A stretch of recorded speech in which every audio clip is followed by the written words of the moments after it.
Okay, dear delegates, good afternoon. I hope you have had a nice tea break. I think now we are coming to the time when we want to have our plenary discussion, particularly on a subject that is the one that has been occupying us all this time that we're here. And that is really the theme of our conference, building partnerships for the promotion of TVET for innovation, entrepreneurship, and youth employment in Africa. We have a team of panelists who are coming from training institutions where our graduates come from.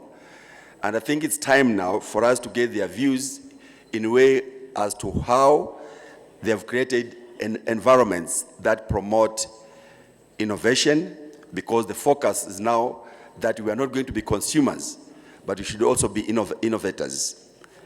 So with me this session, I have the following panelists, and I would request, as I call you by your name, please you come forward, take your seat. Starting with Dr. James Gashumba, our host Vice Chancellor in the technical Rwanda Polytechnic. Please take your seat, and please give a hand of applause to him as he comes to the stage. Following him is Dr. Edwin Tarno, Principal, Rift Valley Technical Training Institution in Kenya. Please, Daktari, give him a hand of applause.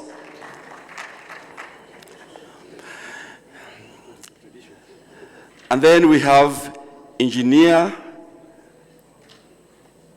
Obafemi Omkugbe. Excuse my pronunciation. He's the rector, Yaba College of Technology, Lagos, Nigeria. Engineer, if you're here, please. I saw him this morning. Take your seat. Okay, maybe he must be held somewhere, but, oh, good. So please, that is engineer, so give him a hand of applause as he joins the panel. And then following him is Mr. Mvalo M. Suzikika. I hope that is right, but I know he's a friend from Malawi. So without even doing so much exercises in practicing how to pronounce the name, I think he's here. And these are the panelists who we have this morning. Please give them a hand of applause as we go straight into engaging them on this subject on innovation, entrepreneurship, and youth employment in Africa. So I am Professor Gabriel Katana Gona from Kenya, and I'm the moderator for this session. So, okay, without any further ado, gentlemen, unfortunately we don't have a representation of a lady, but since we are a pillar of the family, we can represent everybody very well. We want to engage in this subject on innovation. And it will be good because we are coming from all over the continent to get some kind of inputs as where are we as far as creating TVET graduates that are innovative. We know from the other side of humanities, our colleagues have been producing products in the form of books using invention. But here we are talking about innovation. So maybe we start with our host, Dr. James Gashumba. How is the situation in Rwanda as far as this subject of innovation is concerned? And we give 5 minutes to each one of us, and let's get your input. Thank you. Thank you, moderator. Okay. Thank you, moderator. And I also thank everybody who is here. I hope more people are entering. Here in Rwanda, we are very particular about innovation because we realize that we have to be innovative in order to be relevant.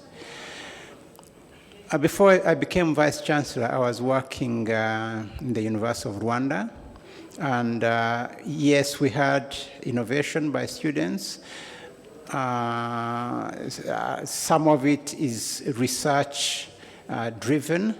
And when I came to be the Vice Chancellor of Rwanda Polytechnic, as an academic, my mindset, the way I thought about innovation being driven mainly by just research changed. I found that young people, just put them somewhere and they will have their dreams, the things they think about, and start putting them in place. What we have to do as training institutions is to build that framework or that environment so that these ideas crystallize into real innovations. I vividly remember a young chap coming to my office. The door was open, so he did not go through the secretary or the people who keep who filter, who enter. So it was good. So the young man comes in and he starts showing me the things he's doing. And I was really thrilled that young people have ideas. And sometimes, I want to emphasize this, sometimes if we are not careful, because of our institutional the way we've put in place structures, they can be a hindrance rather than a promoter for the way young people learn. One of the things I very, very much believe is that can be a constraint is that when students, especially at university, come in, the thing they focus on is examination, and to pass the examination. They are so consumed by focusing on examination that freedom to think and wonder and imagine is constrained. I don't know whether you are with me. If we can create an environment where, yes, there has to be assessment, but if you can create a situation, and we've been trying to do it with Rwanda Polytechnic, to allow students to kind of stray, just create that environment where they can mix with each other, not feel the fear, say, oh, I must go and read the books for knowledge, for remembering for my exams, then you can see incredible amounts of innovation. As I mentioned, some of you who were here, I don't remember whether it was yesterday, on Tuesday, is that there are now two sets of innovation programs going on, which is competition-based. There is one called Youth TVET Challenge, which started in May and is ongoing. And every so often you see the youngsters shown on television at one of our polytechnics. The last 10 coming to do their pitch in that 1 hour that they are given in front of TV. Now, all this will culminate in a final national competition in December. And this is so you can see we are doing this, nurturing this idea, where probably the next step is, because we shall give them a prize, they feel, but is that it? We don't want that to be it. We want to expose them to industry, to our industry partners, so that there can be a bigger competition for, say, East Africa, big one, like the one which happened on Tuesday.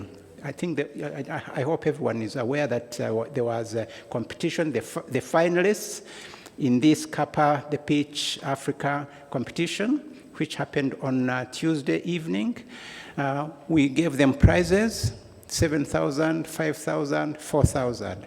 But I don't want that to be it.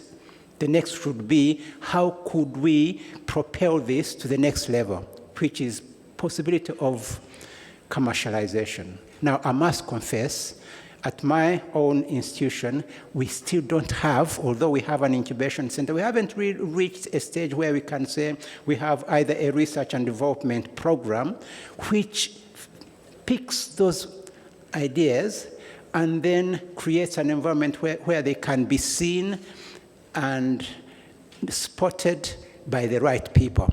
So that's where we've reached. It's a journey, but I can see that there are people who are a bit ahead of us in Kenya or in other countries where we want to really work together to make sure that Africans are innovating. We are registering on the world market as people who can have innovations which can feature on the international market. Thank you. Okay, thank you.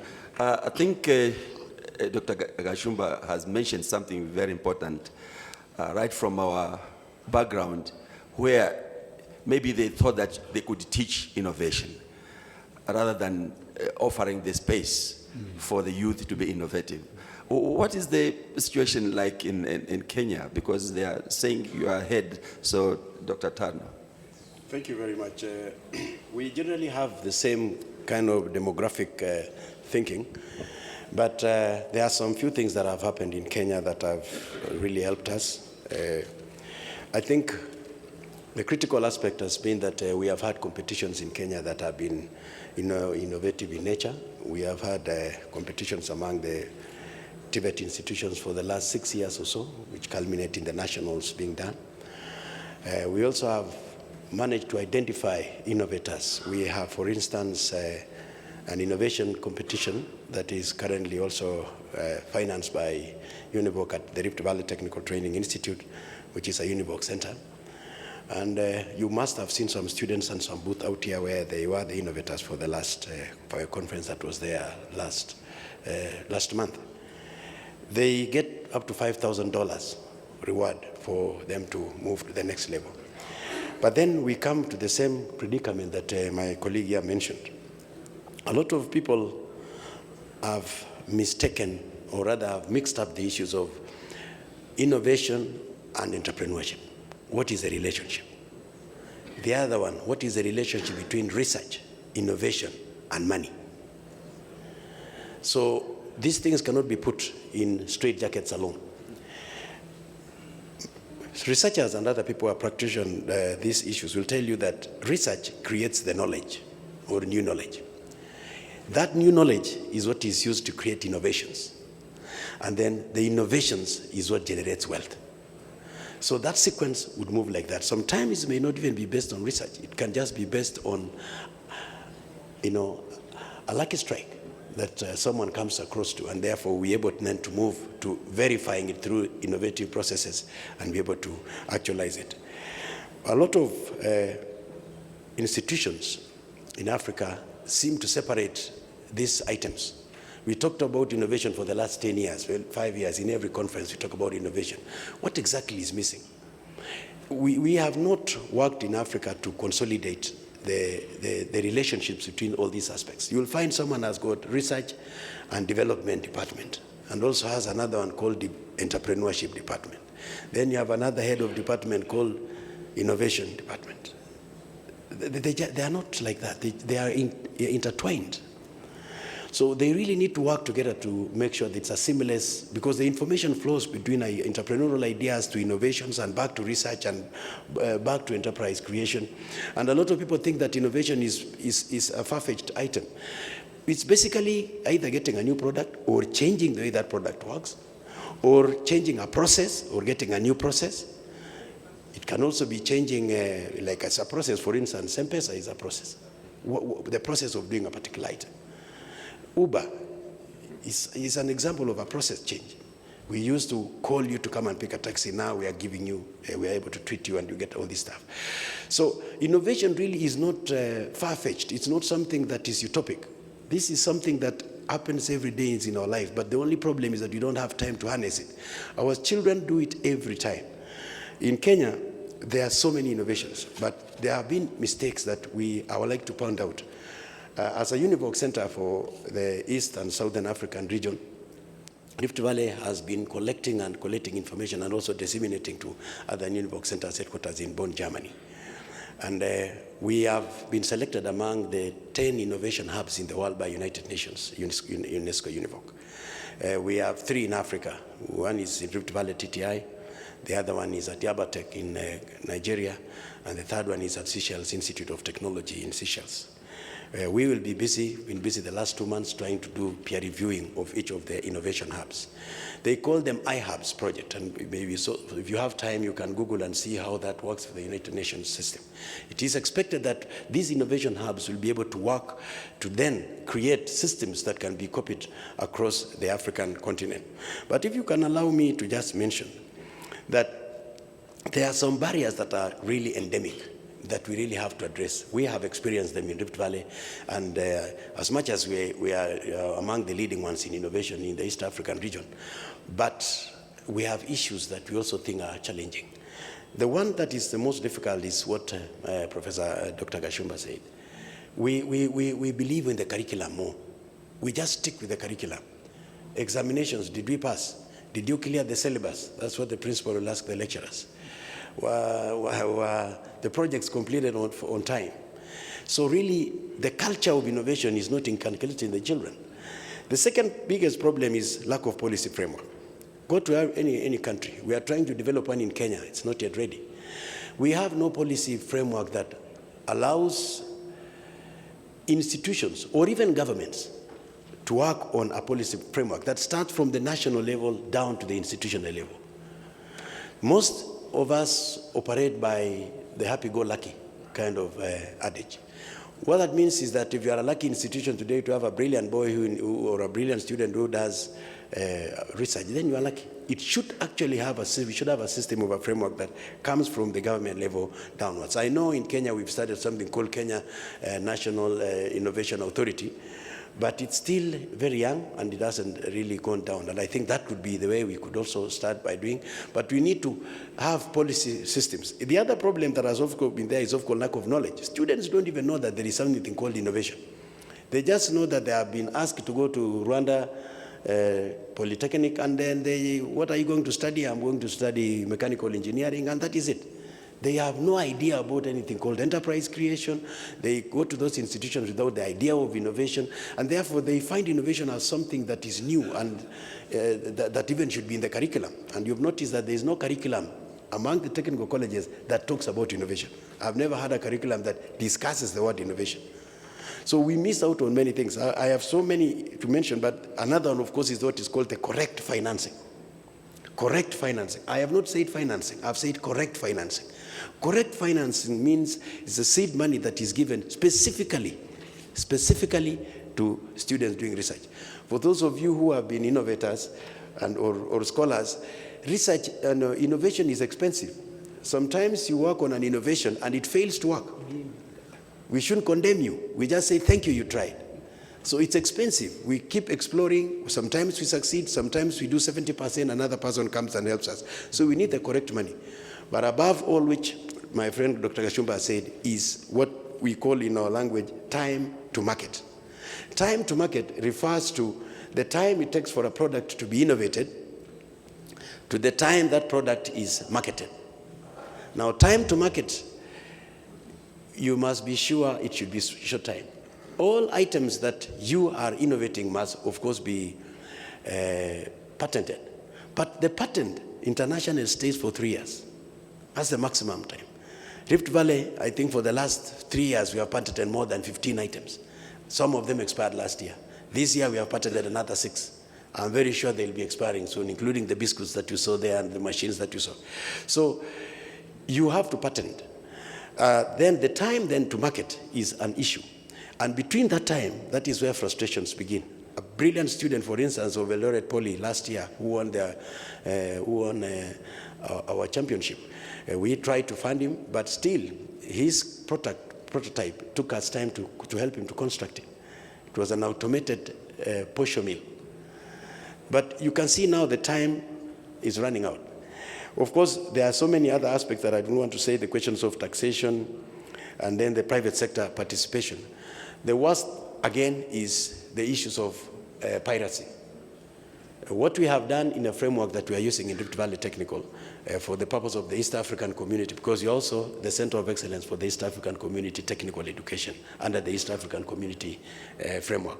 So that is why then we have to have a framework for East African participation. The students that we won were from the East African community.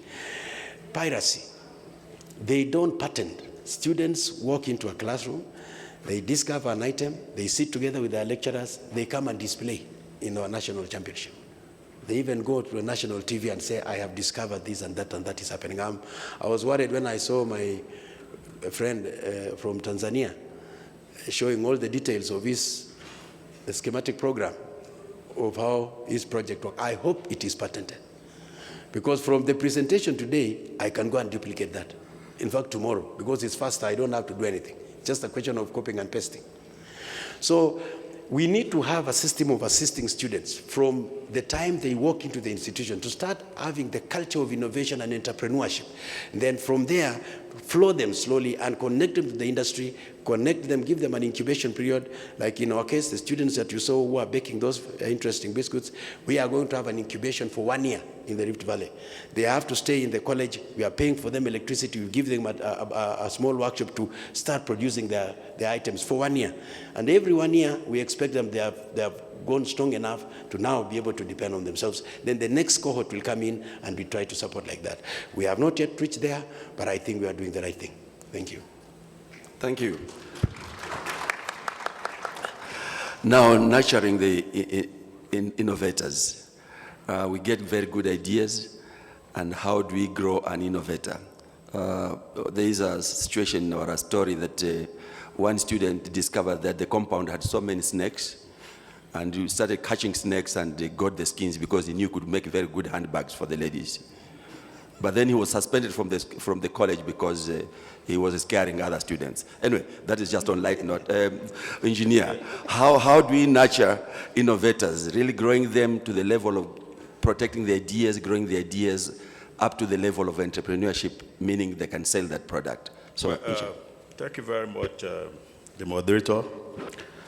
Let me start by saying that I'm delighted to be here, and I want to greet everybody.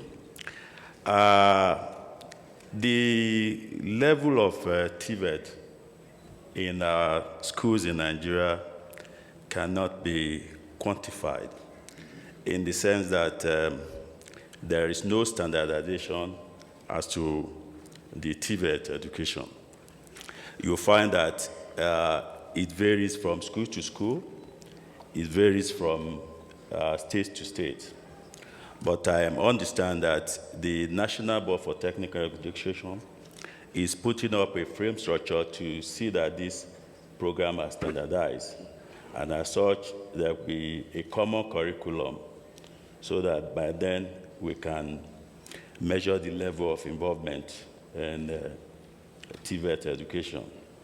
But from our own school, like my colleague have said, we have a Univoc Center that has also been picked as one of the innovative hubs in Africa. And of course, we are putting up so many innovative ideas together, which we have invited the UNESCO, and of course, in October, they will be in the institution to look at this and, of course, see to what level we have gone. But the level of encouraging the innovators, there must be an encouragement. There must be a government policy to see that people are interested in this. You can't just have an innovative idea and it dies with you if the government involvement is not there, because it entails fund. You go into innovative research and you do not have fund to make a progress about this. This is discouraging. But if there's a framework, a policy statement as to this, and of course, you will encourage more of the innovators. And of course, I also think that the level of TVET should have come earlier, maybe in the primary school, into secondary school, that you will have had the idea. So by that, during summer coaching or whatever, you can organize this for them. And if from the primary school you are aware of this, of course, you know that when you get in our institution, you have tailored towards a particular area that we want to venture into. And I think with that, we'll be said to be there. And that will help the youth. But presently, there is no framework to that. And there must also be an exchange program and linkages with the industry, such that those innovative things you do, you can get patent for them and invite the industry to collaborate with them and do mass production of that. And that will also generate funds for the college or for the institution that is involved in that. That you can nurture those innovators. Thank you. Thank you. I think for us to really promote innovation, there must be some kind of a commitment and maybe some kind of a fund that governments can put for people to really compete upon so that those good ideas can be supported. I don't know, Malawi, what is the framework like? How do we support the innovative ideas and promote the employability of the youth? Thank you, moderator. Let me join the other distinguished sons of Africa in sharing our thoughts on this very important theme and topic this afternoon, this morning. Actually, Malawi is also on a journey. If we look at this theme closely, the theme is showing progression or sort of a process. I think firstly is building partnerships for the promotion of TVET for innovation, entrepreneurship, and youth employment in Africa. So if you look at the topic itself, it's progressive in nature, which means we have to dwell on each stage very well. We have to do our homework very well. And it's good that this is the main theme of this conference, that we are gathered here in Kigali to discuss such a very important theme. If you look at this theme, in Malawi, as I've said, that we are on a journey. Firstly, we've started to build partnerships, look at partnerships. In the TVET sector, we thought we cannot jump the gun. We cannot just go and start to talk about innovation and then we'll have jumped the gun. So the first thing is to do first things first. And the first things first to do in this regard was to build partnerships. Just like other nations, our TVET training uses the CBET module, the CBET methodology. So it's modular in nature, and the training is premised in such a way that students spend time learning and getting their hands-on training in the colleges, but again we have modules that the students have to cover in the industry.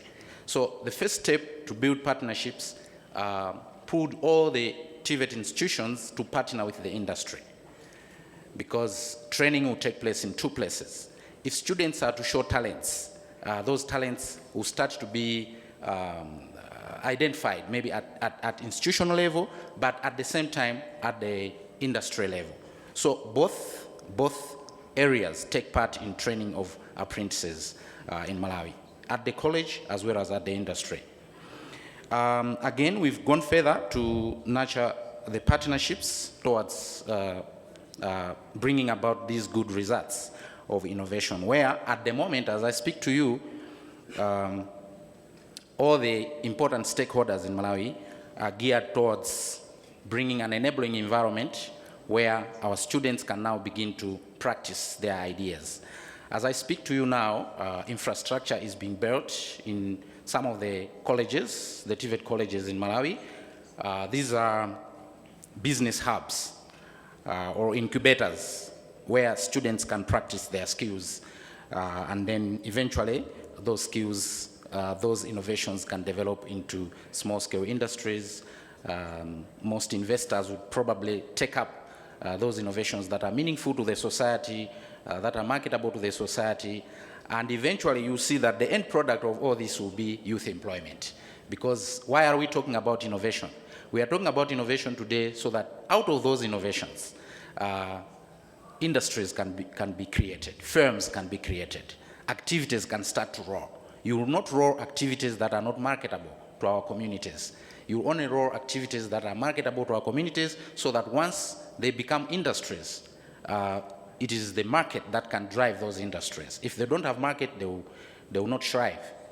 And if they thrive out of the innovations that we are encouraging here, automatically we'll have what? Employment created, wealth created for the many youths out there.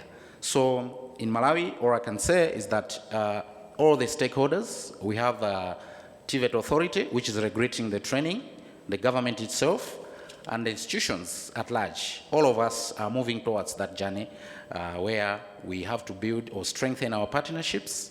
After strengthening these partnerships, eventually, again, bring in an environment which will enable innovation, development, and thereafter, eventually, entrepreneurship sets in. Automatically, it sets in because those ideas that are marketable, for sure, they will turn into businesses, and then eventually we create employment for our youths. Thank you. Thank you, thank you. Before I turn to our audience to put across some questions, I think the focus here and the theme of the conference is on partnership. And I was just wondering, what is the extent of partnership we're talking about? Because I think most of the time we've been talking about industry and institutions partnership. But we are looking at ourselves as Africa. And now we are convinced that we are not children of a lesser God, therefore our youth are able to do something. Are we, as training institutions, do you foresee something like inter-institutional partnership where students exchange can also help to create that Pan-African? So what is your views? Let me hear, then we can go to the audience. So maybe start with the Kashumba. Thank you, moderator. As our friend from Malawi mentioned, partnership is actually the starting point to work together, as the old African proverb, I think it was a Ghanaian actually who first coined this, that takes a village to raise a child. Really to deceive ourselves that a training institution does the training. And this is an era that we've been acting under for a long time. The school is like a bakery. Send there your student, they bake him or her, and they finish. The finished product goes on the marketplace. When actually the labor market, the consumer has had no input at all. That's a big error, and I don't know why we've been doing it for this long. So partnership with industry is extremely important, because this means when youngsters go to the workplace, they should go with this idea that I'm coming here not to be just another pair of hands, but I should be coming here as as someone with an education, especially those who are at polytechnic, technical university level. Say, I'm coming here to be a problem solver. And then problem solving leads to innovation. We don't want just innovation out, pie in the sky kind of thing. We want innovation that is related to the problems of especially our workplace. So for youngsters to go to, whether it's a factory or it's a carpentry shop or something, to be seeing what can I improve. And then you become relevant. Your employer will want to keep you when you finish. As I was mentioning to some people, I said, actually, there should be no need for us to spend time teaching our students in the TVET sector how to write a CV. There's no need to know how to write a CV, because where you work, they'll be grabbing you before you finish. So self-writing. Self-writing. So those partnerships are very important, but inter-institutional partnerships is where really this conference has opened my eyes. Rwanda Polytechnic, we are only under 2 years, and one of the things we're thinking very hard is how to create partnerships apart from North-South, and we are building good partnerships with institutions in Europe, but the South-South, what they call South-South. My friend here, Edwin, we met, when did we last meet? In Tunisia. That's when it was last year. And I took his number. I was going to follow it up. Somehow I forgot, and he didn't call me either. But this makes, we the leaders, we should really see the interinstitutional partnerships as extremely crucial, critical for us as leaders, but more importantly for the faculty, for our teachers and students. They are one of the 3 centers of excellence, isn't it? Innovation centers of excellence in Africa. And here we are, just a few 100 kilometers apart, and we are not doing that. In fact, I would go as far as saying that next conference, we make sure that most of the presentation are authored by people from, it should be one of the criteria, people from different polytechnics, authored by people to demonstrate that partnership. Because we are the more richer, the more we partner and exchange ideas and cross-pollinate. So I think this is, we have to do it as a commitment. Thank you. Any input, 2 minutes, and then I pass on to the, yes. I'll just take brief time. We just talked about inter-institutional linkages, but we have very many other linkages that we ignored all along. The biggest person or the biggest group of people that we've ignored are the SMEs, small and medium enterprises. Those are the engines of growth. 70% averagely across Africa of employees or employers are the SMEs. 70% of the formal employment or even informal employment combined come from the SMEs. But how many of us do believe that the SMEs can be able to deliver? SMEs are so good in innovation, number 1. 2, SMEs have known the methods of making use of local resources.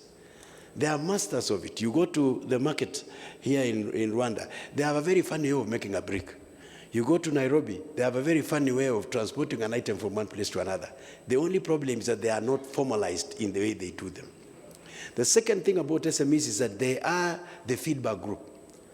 Every time you have an innovation and you give it to them to use, the quickest people to give you back the results are the SMEs. They will tell you, that machine of yours failed last week.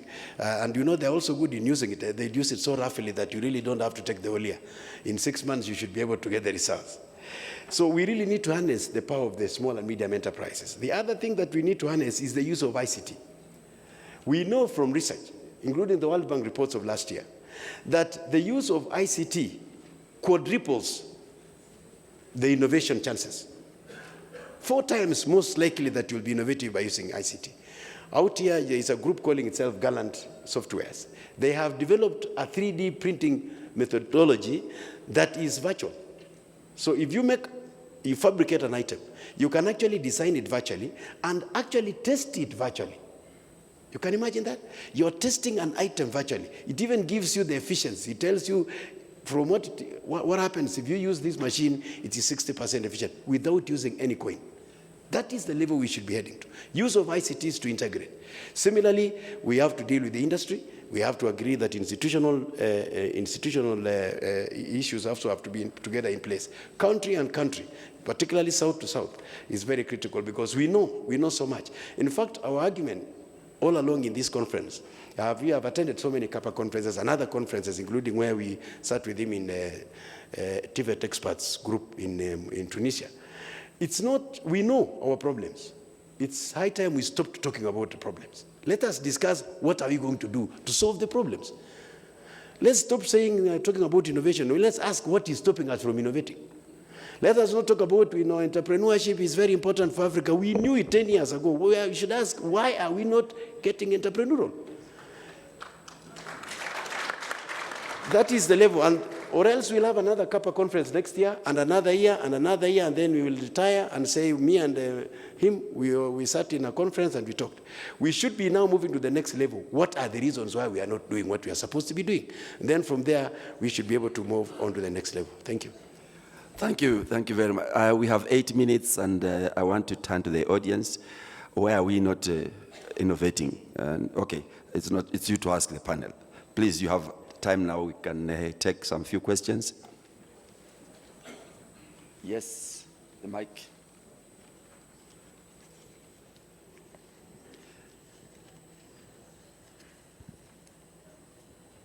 Good morning, the panel and distinguished ladies and gentlemen. I'm Idris Bugaji, Kaduna Polytechnic, Nigeria. I think the presentations are very elucidating. I'm very happy with the one from Rift Valley. Is it Rift Valley you call it? Yeah, very interesting ideas. I think what we need to clearly understand is the relationship between R&D, innovation, and commercialization. That relationship is very important. Not everything that you do in R&D becomes an innovation. It can become an innovation if a new product, as he said, or a new process, or a modification of that product or process is invented. Something novel, that's the key word. And ICT, I agree, is a major area of innovation. But mechatronics engineering is another key area. Chemical and process engineering is another area. What I notice is most of the TVET institutions here in East Africa, you are not giving much attention to chemical and process engineering. And this is what you need to transform your rich agricultural potentials, our rich food heritage, into something that can be sold off shelf. I have gone through some of your websites. I did not see chemical engineering. And I even complained to the Vice Chancellor of Mombasa Technical University. That's an area where a lot of innovations can come out. Now, regarding partnership, the greatest challenge facing innovation is the issue of patents.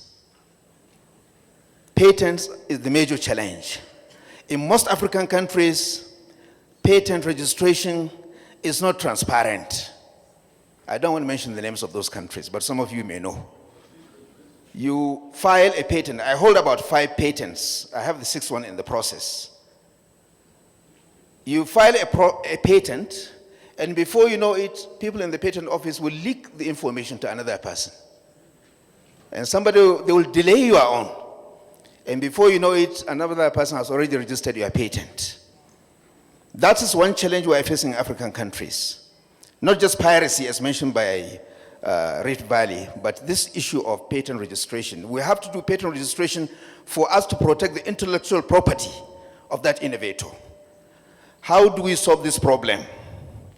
My suggestion is CAPA, or maybe another name, we mentioned another name yesterday, should pursue the establishment of an African patent register. This would allow closer partnership and interaction among the African countries. If I find a good patent, a good innovation in Kenya, I can decide to bring it to Nigeria to commercialize. Why not? We shouldn't limit it to our local boundaries, national boundaries. Okay, for the interest of time. This is what happened exactly in most countries. Look at the European Union. Each country had its own patent office right from the 19th century. Albert Einstein, the founder of the relativity theory, was working in Austrian patent office before he brought out the theory, isn't it? He was working in Austrian patent as a patent officer before he brought the relativity theory.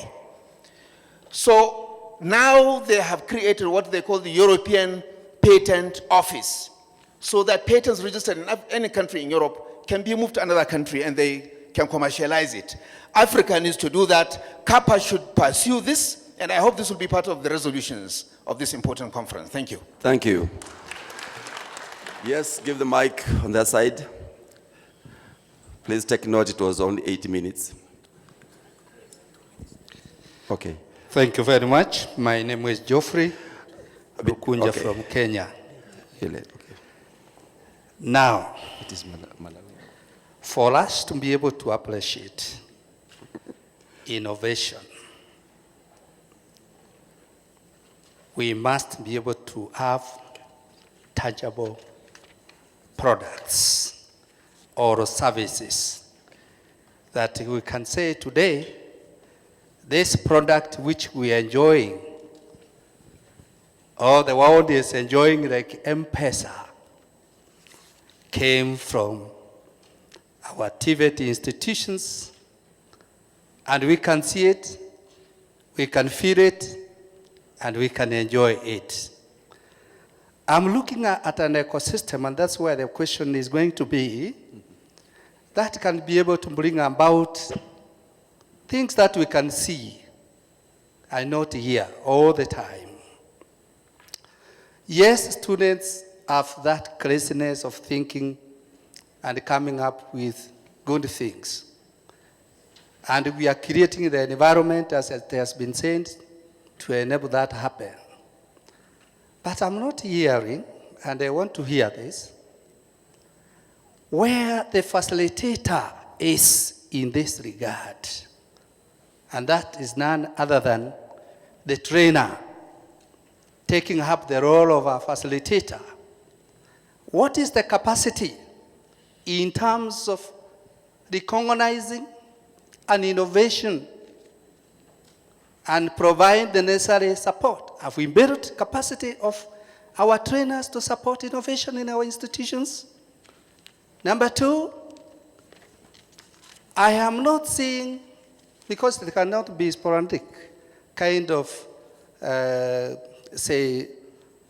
relationship with the industry.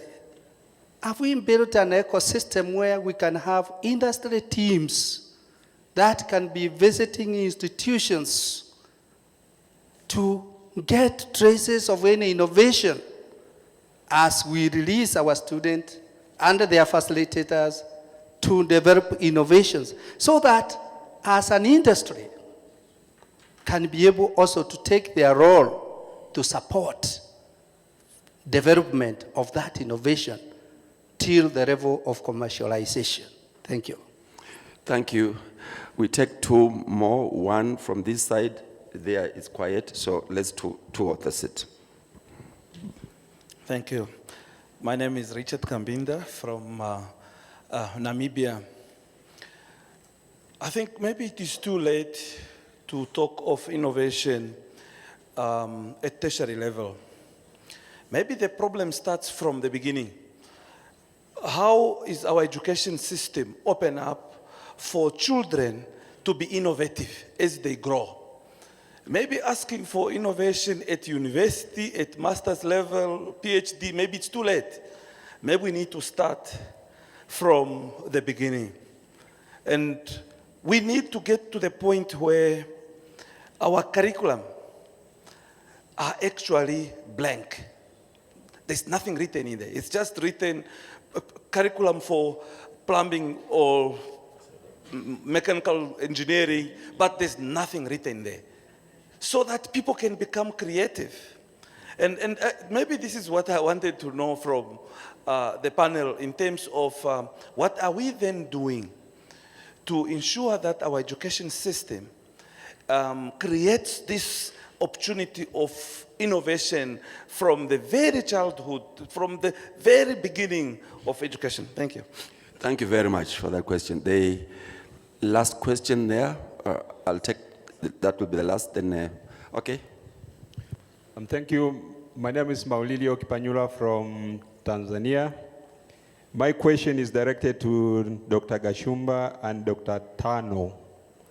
One of the barriers that you pointed out as to why TVET is not innovating is that there is too much emphasis on curriculum. Now, moving forward, what would be your recommendations to the policy makers? Thank you. Thank you. I think, let me put the responses from the panelists. There's one on the education system. What should we do so that we are able to start inculcating the culture of innovation right from the beginning? So I want to take this opportunity to give this to engineer, because you had mentioned something, and then my friend from Malawi. No, thank you very much. I said earlier on that we need to begin by putting it in the curriculum of the primary school. We start very early. You catch them young. And when you do that, the student will have that horizon of where to go from the beginning. You don't begin innovation when you are in the higher institution. If you have that from the primary school, and that is put in the curriculum, they will grow with it. And of course, you will have enough to do. And of course, a student going in for mechanical engineering or whatever knows what is out for him in that area. So that you have a government policy that brings about that. Once you have that government policy, and that is put into the curriculum from the primary school, then of course you'll be set to be there by the time you get into higher institution. Then of course you'll be independent to do what you want to do, and you'll be more innovative. Okay, yes? Yes, moderator. In Malawi, too, the education system has tried to inculcate the culture of innovation at an early stage. In primary school, we have subjects like expressive arts, which encourage students to, at that very early age, to express themselves. And talents can start to be nurtured from that early age. If we come to secondary schools, before students join colleges, we have every year something like a science fair taking place across secondary schools by way of a competition. So students at secondary school level, after undertaking the subject, they involve themselves in a science fair where they can showcase their skills of some of the things they have innovated at that very, very early age. And there are prizes attached to the best schools that have produced probably the best innovation in science or something like that. So we feel we are on the right track towards encouraging innovation at a very early stage. Thank you. Thank you. Before I go to the first two questions on the role of the facilitator, there was one question which was directly to Dr. Gashumba and Dr. Tarno on how you'll advise policymakers regarding the curriculum, that more focus on curriculum. So maybe you want to give some input to that. Thank you, moderator.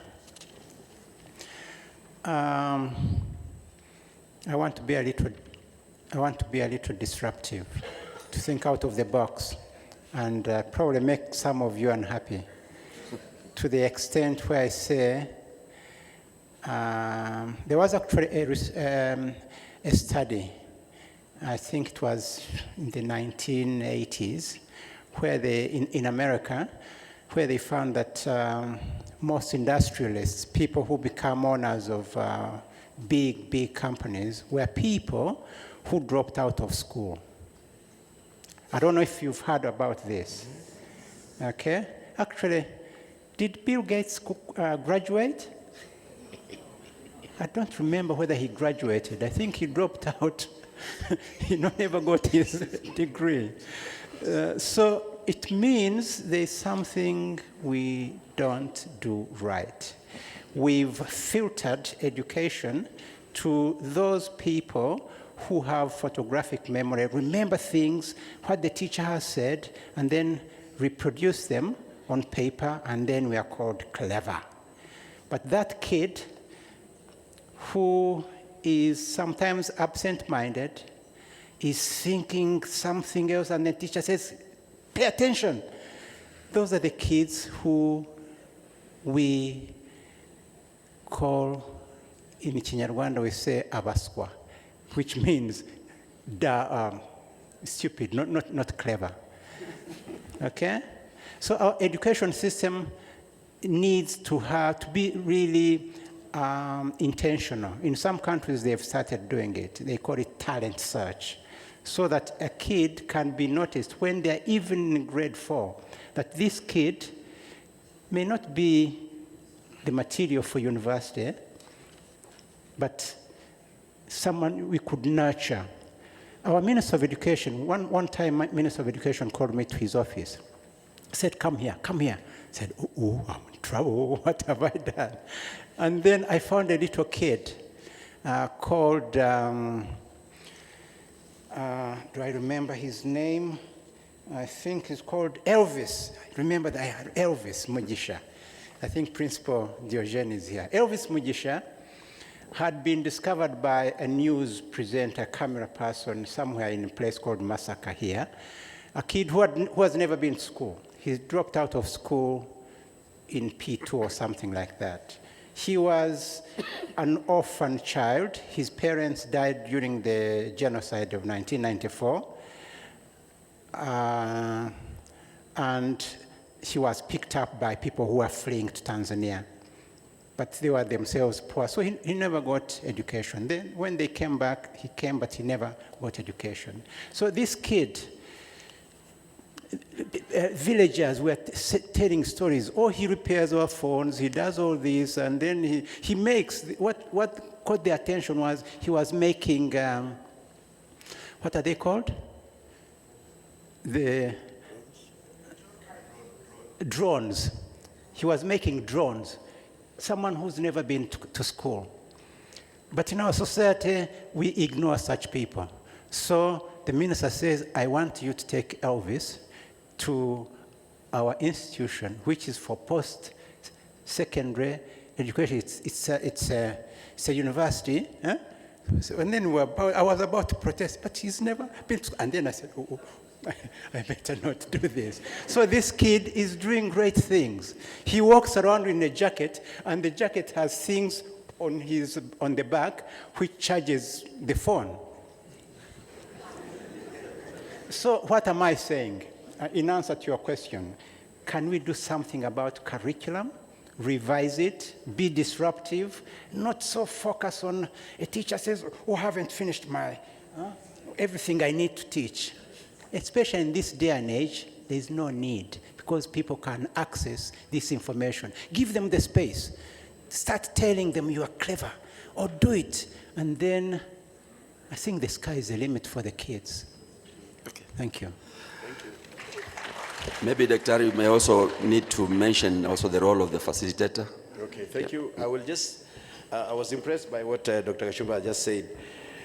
For those of you who remember Isaac Newton, he discovered, he actually came up with the law of gravity because he had been sent out for misbehaving in class. Most likely was not listening.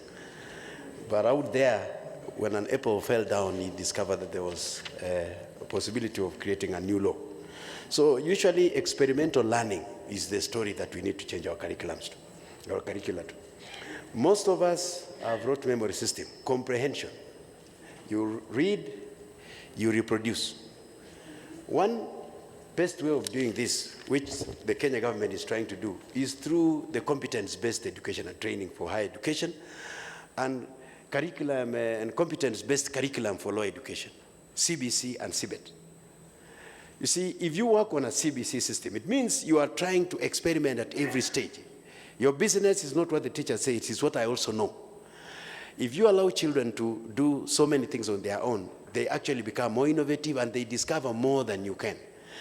Trainers are supposed to be facilitators. They are not supposed to be teachers. This is how the whole story started, teacher. Then on the biblical side, we have preacher.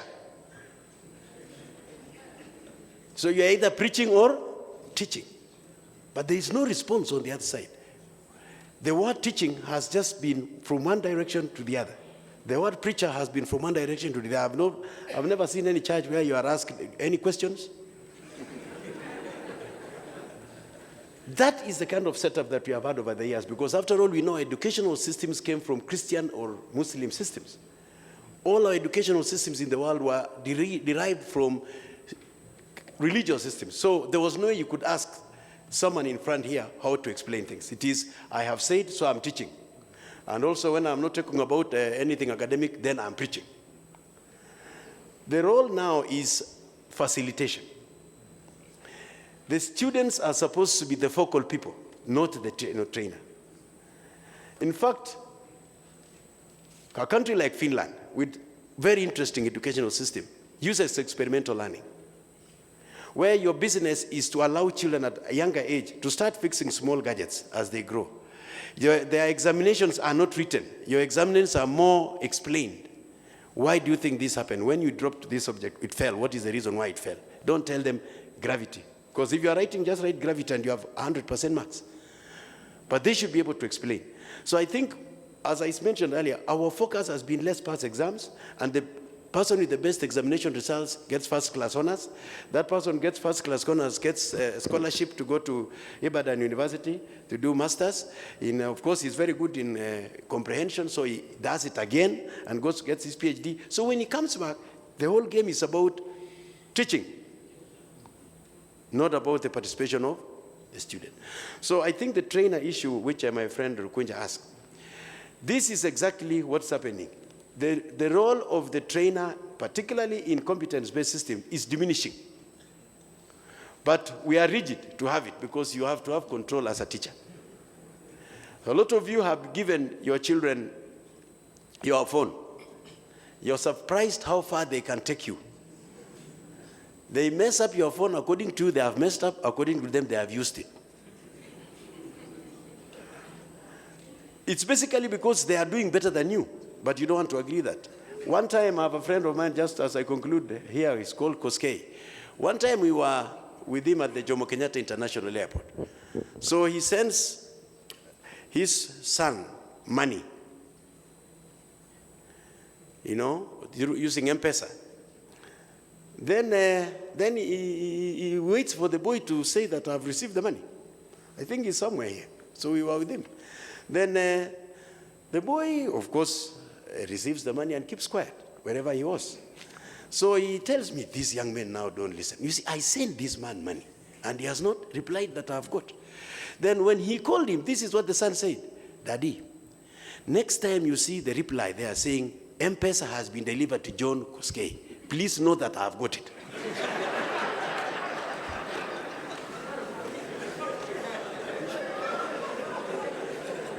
What basically is the son is saying is that you, dad, you don't trust technology.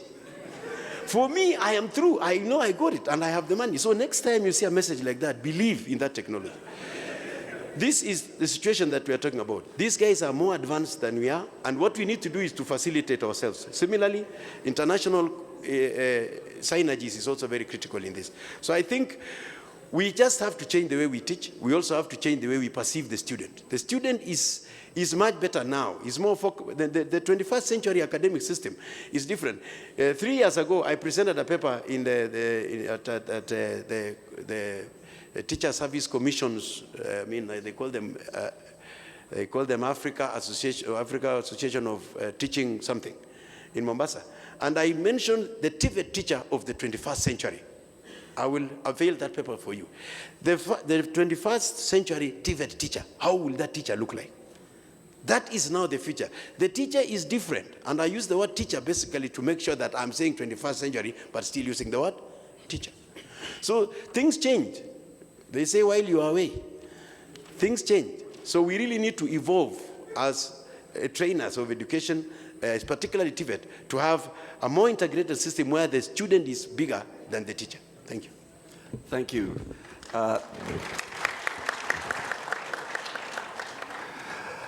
Thank you. The last one is on the establishment of industry teams. This came also along with the idea of the facilitator. So, engineer.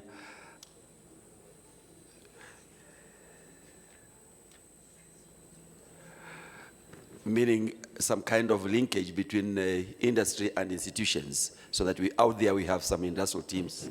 Yeah, there is need for the linkage between the colleges and the industries. Most especially if you are looking at, there are so many innovative ideas you have within the colleges that you can, when you partner with the industries, you can sell that idea to them. And of course, there's this idea of the meeting point of the town and the gown. so that when you come together, those missing links can be gotten from that partnership. And so that partnership will bring about more productivity in the industry, and of course, you gain more experience in the colleges. That can be done. Thank you. Okay, dear delegates, I think for the interest of time, first allow me to recognize the presence of our honorable ministers from Namibia who are sitting amongst us, and honorable minister from Tanzania, so they are here with us. I just want to bring this session to an end, and before I do that, what I've learned out of this interaction is that there are certain minds, some of them we call ordinary and others extraordinary.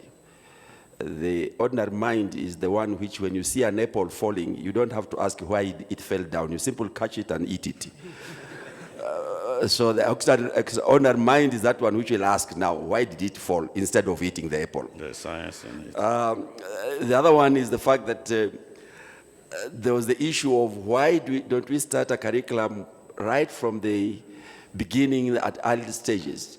And I remember in my place, I introduced a toy box in our primary schools, the early childhood education, and I was asking teachers to allow the children to interact with these toys. And one teacher said, how can I teach with a toy when I even don't know how to open it myself? And I said, no, just give the kids the toys and you'll see the wonders they're going to show you.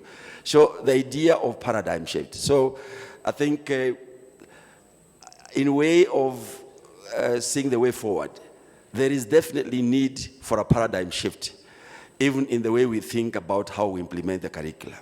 Of course, reviewing the curricula that we have, and even the implementation of those curriculum require that we focus more on the learners or the trainees. We have learned from our panelists, and what has come out is the fact that we need to create the space.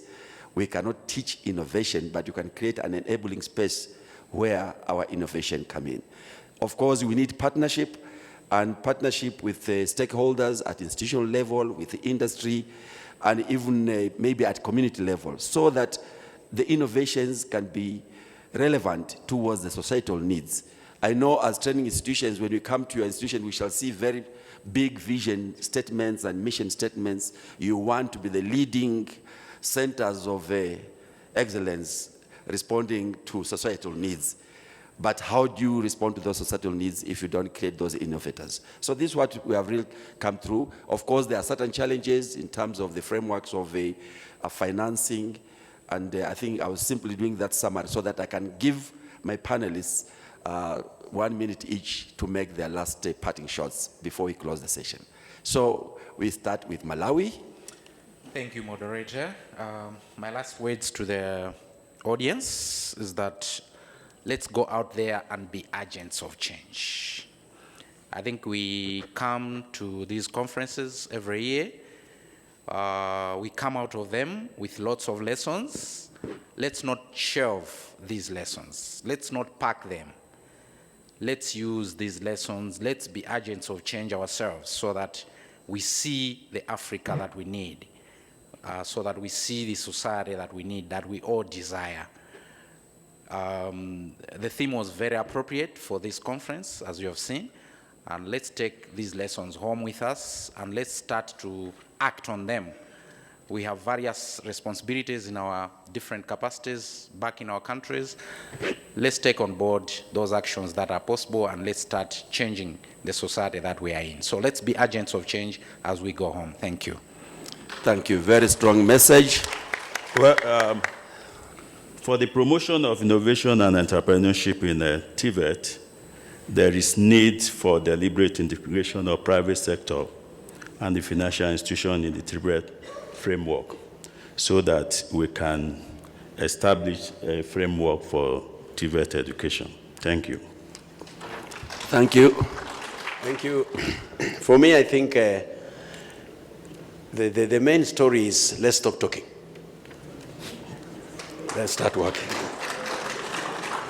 We have talked, I'm one of the oldest TVET principals in Africa, and it is boring. From the first meeting in 2004 in Lilongwe, My seniors are here, City of War and others, and many others. We need to stop talking and start working. Next, maybe we'll start having a seminar of seminars so that we say the conference about conferences. What did we agree in 2005, 2006, 2018? Have we done them? That is the crust of the matter. We've talked a lot, we've had a lot of innovation thinking rather than innovation working. So let us act now, and let us believe that the next session that we are going to have for Africa will be coming up with the innovations that were done and the challenges they did in the innovation. Not to tell us that innovation is good. We know. Thank you. Thank you. Yes, James. Thank you. If you allow me, just indulge me. I want to finish with a story. Most of you would remember a teacher who had an impact on you. You talked of paradigm shift. This is a paradigm shift I want. Those of you who are vice chancellors, principals, heads of institutions, to really take back in this new paradigm shift. Not teachers, but facilitators, as my friend Edwin said. I remember vividly my P4, primary 4 classroom teacher. One day we were learning about, my friends in Rwanda Polytechnic have heard this story. We were doing geography, and I put up my hand. We're talking about River Nile. Why does River Nile go up north? How can something flow up north? You know, a map on the wall, north is up there. Isn't it supposed to flow? Okay, and he was so good. He was so passionate. He was so different. He was not on good terms with the headmaster. Okay, so he said, let's go out. And he was saying, hey, why does River Nile flow north? Why does River? So we went up a hill which was facing north, but it is downwards, with a pail of water. And then he asked all of us, and we knew these things we had been taught like parrots. The sun rises in the east, which is your right hand. Did you do it? And it sets in the west, and your face faces, and your back faces. So he asked one of us, I think it wasn't me, he asked another kid, says, now we are going to pour this water down. Where do you think it will flow? We said, oh, down the valley. He said, okay. So are you sure you to flow down the valley? We said, yes. Want it to flow up there? We said, no way. So he flowed it, and then after we saw it, he said, so that valley is where? So River Nile flows down to Egypt, not up to Egypt, from Uganda, where I grew up. And when we were going back to class, all of us shouting, and the headmaster was kind of shaking his hand. This teacher, he was a young teacher. It was like, I must get rid of him. They should be in class listening to their teacher. Did you get the story? The moral of the story? Thank you. Thank you. So indeed, if I ask you to put your right hand to me, it will also be on the left side. So ladies and gentlemen, take this opportunity to thank our panelists. Please, can you give them a hand of applause as they leave us? And for you as a wonderful audience for this session, please give yourself a very good applause. Thank you. Thank you very much for this interactive session. Thank you very much, everybody. Have a blessed day.